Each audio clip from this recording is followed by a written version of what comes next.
tu kipat ba sa kajingalang jong ka NPP mentagasngi hanna tiang constituency. Kanap tiang constituency ketika wikon ka constituency balami khmat da u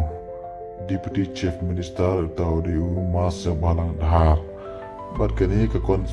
constituency kedai ka constituency hak bau presiden barang badu jong ka seng VPP usat kop man da ka por yoba ya umas barang dhar bat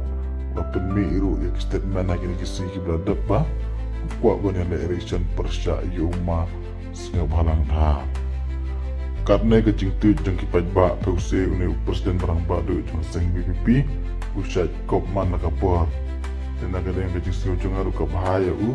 bat muan ya le angne kana bu untip di kebor jeng adu ka no klan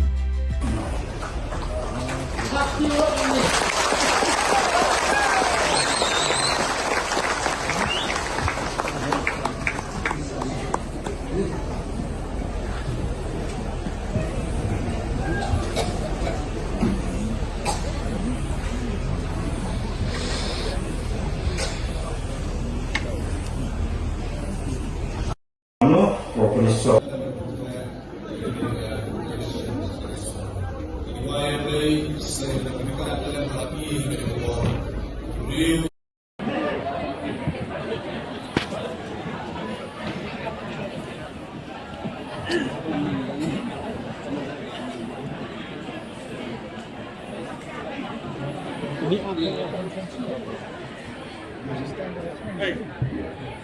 Tagajani Tuan Yusuf atau Tuan Imaro ang tuliwan natin kapor sa ganitong meeting